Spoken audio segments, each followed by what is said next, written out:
នៅខ្សែការពារស្លាប់ជំនួសគ្រាយារត់ទៅកណ្ដាលឥឡូវនេះបើមកដល់ជើងរបស់ច័ន្ទធាទាញផុតមួយល្អណាស់ច័ន្ទធាទាញច័ន្ទធា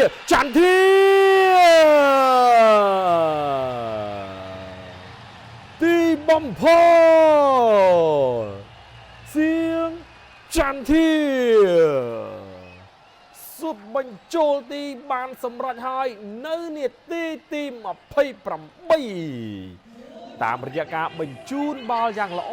ពីខ្សែការពារនៅខាងក្រោមហើយសៀងចន្ទធាប្រើប្រាស់បច្ចេកទេសផ្ទាល់ខ្លួននៅក្នុងការញាក់ហើយសុទ្ធបញ្ចូលទី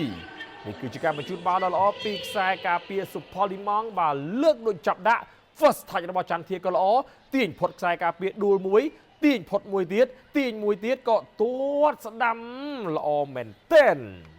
នេះគឺជាអ្វីដែលអ្នកគាំទ្រចង់ឃើញពីសៀងចន្ទធាអ្នកគាំទ្រចង់ឃើញបែបនេះចន្ទធាក៏ដូចគ្នាក្នុងការបង្ហាញខ្លួនឲ្យព្រះខ័នរាជស្វារៀងដូច្នេះព្រះខ័នរាជស្វារៀងបន្ថែមការនាំមុខទៅលើ Eastern District ដោយលទ្ធផល2-0